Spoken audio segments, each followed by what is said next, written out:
مودی سرکار جو ہے اس کو انکریجمنٹ مل رہی ہے جو کچھ ہو رہا ہے اس وقت دنیا میں. یہ جو خطہ ہے ساؤتھ ایشیا کا، کشمیر جہاں پہ واقع ہے، یہ ایک عالمی جنگ چھیڑ سکتا ہے. یہاں پہ نیوکلیئر پاورز ہیں دونوں، تو یہاں کچھ بھی ہو سکتا ہے، تباہی دنیا کی ہو سکتی ہے. جس بیس پہ یہ آرٹیکل 370 بنا تھا وہ بیس ہی انہوں نے ختم کر دی.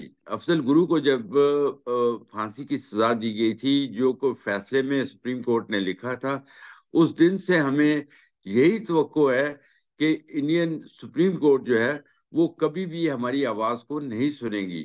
اور اسی لیے میں ہمیشہ کہتا رہا ہوں کہ ہمیں جو انٹرنیشنل فورم پہ یا جو ایک پرماننٹ اور ایک لانگ ٹرم پالیسی جو ہے وہ بنانی پڑے گی.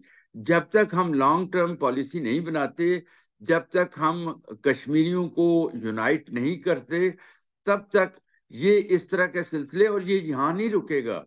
کیونکہ اگر آپ دیکھیں کہ امیت شاہ نے پچھلے دنوں ایک بیان دیا تھا کہ ویلی کی سیٹوں کو 1 سیٹ بڑھائی اور جموں کی 24 سیٹس جو ہیں انہوں نے بڑھا کے 43 کر دی ہیں، اور 24 جو ہے انہوں نے آزاد کشمیر کے لیے سیٹیں رکھی ہیں.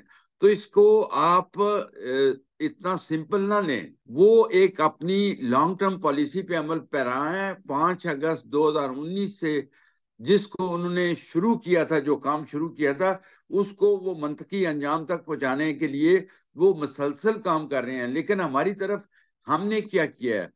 ہماری طرف سے کوئی ٹھوس، کوئی لانگ ٹرم پالیسی ابھی تک سامنے نہیں آئی. کسی دوسرے کو بلیم کرنے سے پہلے ہمیں اپنے گریبان میں دیکھنا ہوگا ہم نے کیا کیا.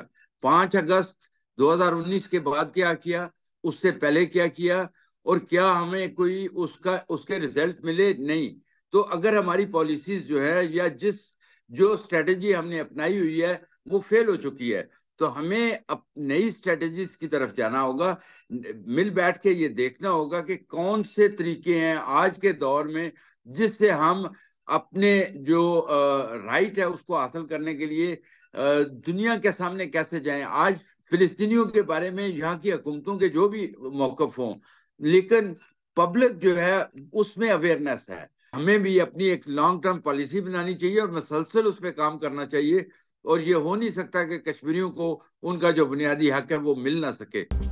مزید نیوز اپ ڈیٹس اور ڈیجیٹل سٹوریز کے لیے سبسکرائب کریں ڈان نیوز پاکستان.